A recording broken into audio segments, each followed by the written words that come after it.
You're watching the legal breakdown. So, Glenn, we've got a pretty big development in the Fulton County case. Trump's former lawyer, Kenneth Chesebro, he asked for a speedy trial, and he asked for that trial to be on October 23rd, a date which was granted. So, what was his endgame here?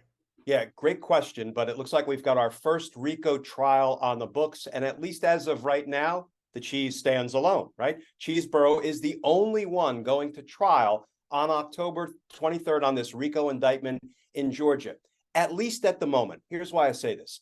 So Kenneth Chesebro, one of the 19 indicted co-conspirators in Fani Willis's RICO prosecution, demanded a speedy trial. And Fani Willis instantly replied with, "You got it, defendant Chesebro, and we're proposing October 23rd for all 19 defendants." Then Judge McAfee, the presiding judge, had to make a decision. What does he do with these competing requests? Well, he decided that because both parties, the defendant and the prosecution, said they want an October trial date, he granted the motion, but he said this trial date, at least at the moment, will only apply to Kenneth Chesebro. So as of right now, we've got our first RICO trial on the books. What is Chesebro's endgame? No defendant wants to go first in the event defendants are severed out. So 19 defendants are indicted. In a perfect world, all 19 would go to trial together.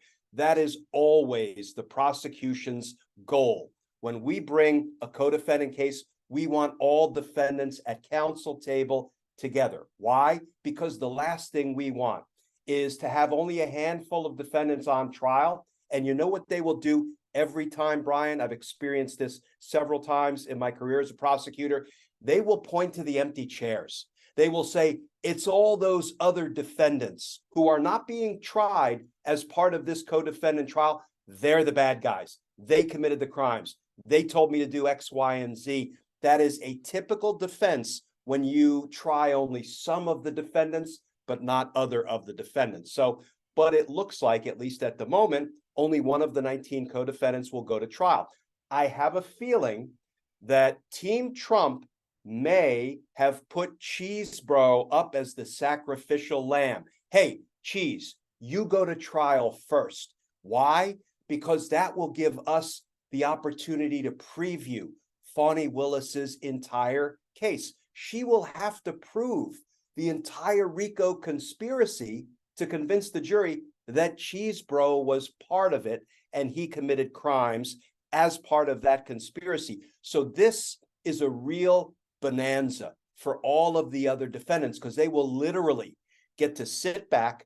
I've had this happen. I've had the attorneys for the co-defendants come and sit in and observe the entire trial because they feel like, okay, now we know where the weak spots are in the evidence. So we know how to better defend our clients in the next trial. So that may be what's going on. The other thing that may be going on is, some people really hate to live their lives with felony criminal charges hanging over their heads. I've had any number of defendants say, I want a speedy trial. I want the first available trial date because either I think I have a good defense or you know what, win, lose, or draw, I want this over. So that could also be part of what is motivating Chesebro. But I have a feeling it's for tactical reasons, and it is because perhaps Team Trump wanted him to go first so they could preview the evidence in Fani Willis's case. I tend to think the same thing. And so that would raise the question, why would Chesebro agree to this? Why would he agree to be the sacrificial lamb here? Because it does hurt his chances of being able to get off because his team won't have the same benefits that subsequent teams will have. And so why would he agree to this? It may be that he feels like he is a less culpable player than, for example, Mark Meadows and Rudy Giuliani and Sidney Powell and Jeff Clark and certainly Donald Trump.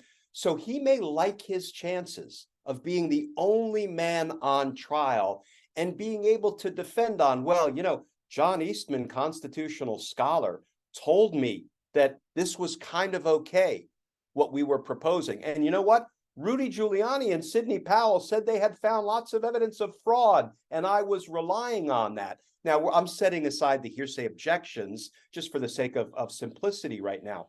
but he may feel like he likes his chances as the lone man at the table, being able to point the finger at everybody else who's not in the courtroom and saying, you know what, I'm really kind of an innocent dupe in all this. Now, you know what? He was a Supreme Court clerk. He's, a highfalutin lawyer. I don't know that that's going to play to a Georgia jury, but it may be that he likes his tactical chances more sitting at counsel table alone than among a whole bunch of bad actors that the jurors might look at and say, yeah, you know what?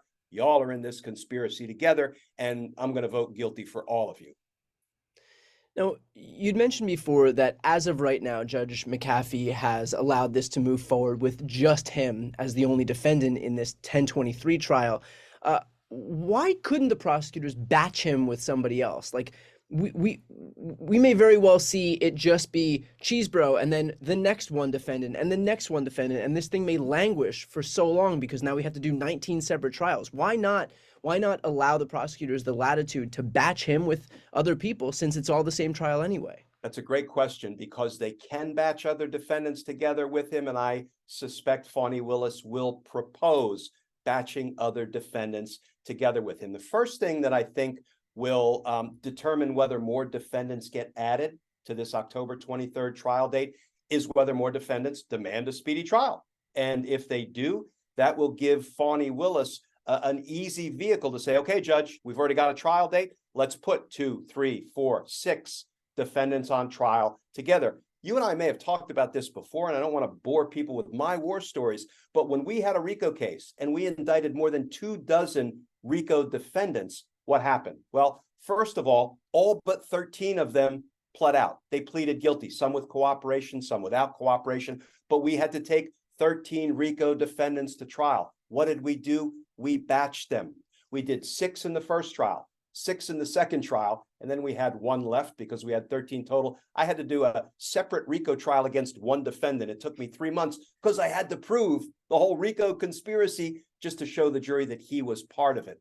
So batching defendants together in large-scale RICO cases is par for the course. So I suspect we're going to see some at least attempts to batch some more defendants together with Cheesebro. Do you think that Fani Willis would try to include Trump in that first batch so that he wouldn't have the advantage of being able to watch this first trial play out and then basically change his defense accordingly? Oh, I think the answer is yes, because she already has tried to do that. Her opening salvo, when Cheesebro said, I want my speedy trial date, she said, fine, I want all 19 defendants to enjoy that speedy trial date. So we're prepared to try all 19 on October 23rd. Now, Judge McAfee didn't go for that, and thus far has only said Cheesebro will go to trial on October 23rd. But I think that's an indication that you bet Fani Willis is going to try to get Donald Trump to trial as early as humanly possible. And then we're going to see the game played by Trump's lawyers. Of course, he just got rid of another lawyer and has a new lead lawyer, at least until tomorrow. And they will undoubtedly say, oh, my goodness, I'm so busy campaigning for the presidency. I couldn't possibly fit your little state trial into my schedule. So let the scheduling games begin. I suspect we're going to see a lot of that in the coming weeks. Well, to that point, what we're going to see from the Trump team, of course, is more attempts to delay. But if the judge granted this October 23rd trial date for Cheesebro, if it's possible for him, why wouldn't it automatically be possible for all other defendants, since this is basically going to be a proof of concept that this thing can go to trial by October? You know, it would be possible for everybody. However, getting somebody to trial in 2 months in a sizable RICO case is a pretty challenging endeavor. So I actually think had Kenneth Cheesebro not requested a speedy trial, you might have seen discussion about a trial being set sometime in early 2024, because in all fairness, attorneys do need time to go through all the discovery. They need time to do their own investigation. They need time to get their own witnesses, not only civilian witnesses, lay witnesses, but expert witnesses, if appropriate. And, that ordinarily will take several months. So, yes, it's proof of concept that it can be done in 2 months, but really only if the defendant himself makes the demand to go to trial in 2 months. So just to clarify here, can we expect this to go to trial by October 23rd, at least, at a bare minimum, just with Kenneth Chesebro? I think we can, but there's something else that we're going to keep an eye out for.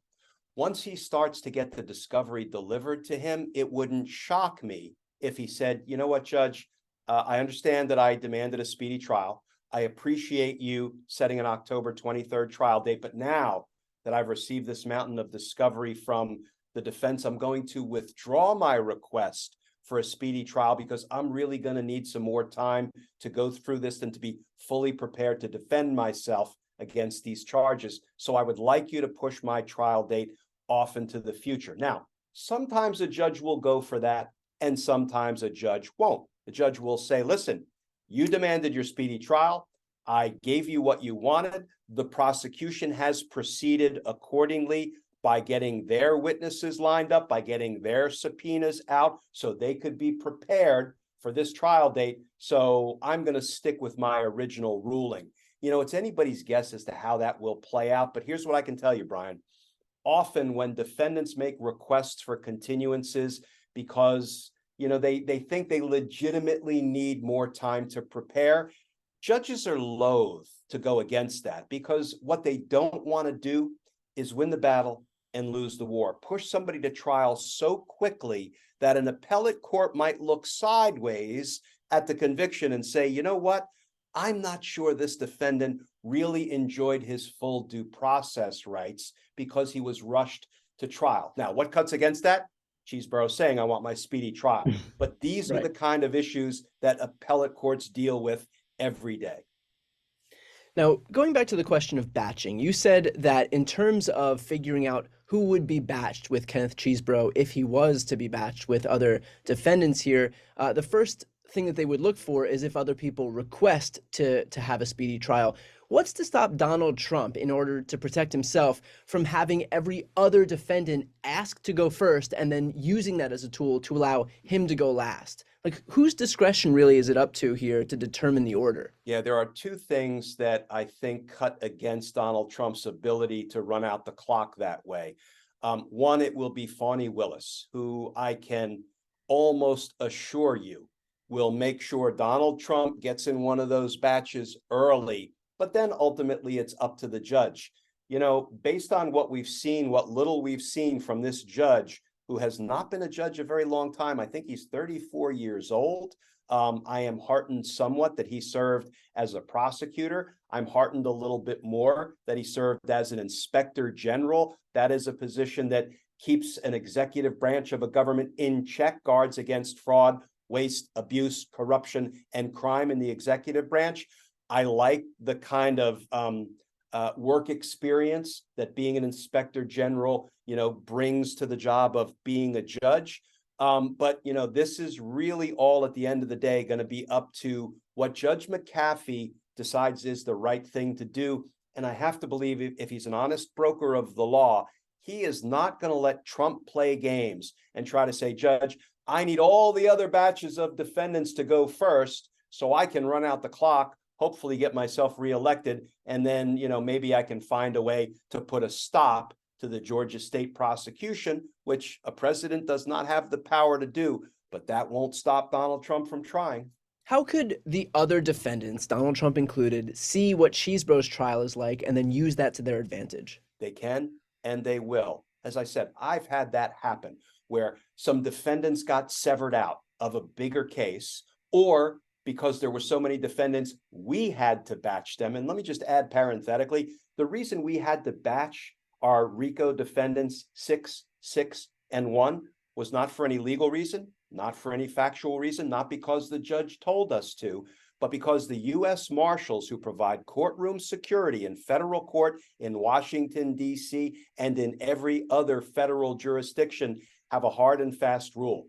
We can only provide courtroom security for 6 defendants at a time. So we were stuck with that. And, when the marshals lay down the law, when it comes to courtroom security, we obey that law. So that's why we had to batch them. Whereas, I had circumstances where I tried a case, lengthy case, against a batch of co-defendants, And there was a whole nother batch of co-defendants that we would have to try in the future.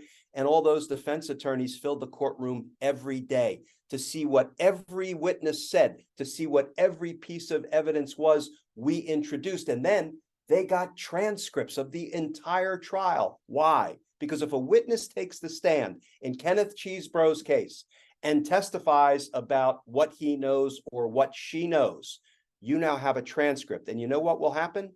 A year from now, when that same witness has to testify about the same subject matter, that witness will testify differently, not because the witness is lying or is engaged in misdirection or is trying to do anything improper. But Brian, anybody who tells a story twice over the course of 3 months, 6 months, a year, human nature is such that you're going to tell it a little bit differently. You're going to remember things a little bit differently. So what will happen is the defense attorneys will take that transcript from the Kenneth Chesebro trial. They will use it to cross-examine the witness a year down the road and say, well, wait a minute, you said it a little differently a year ago. Were you lying then or are you lying now? Now, that last piece is actually objectionable, but lawyers try to do it all the time. But that is the downside to not being able to try all co-defendants together. If the big fish here, though, is Donald Trump, is the prosecution able to withhold anything from all of these other trials against the other co-conspirators, the co-defendants, and kind of hold that stuff close to their chest and save it for the Trump trial? Absolutely. And I suspect Fani Willis and her team of prosecutors will make those tactical decisions. Here's what they're going to do.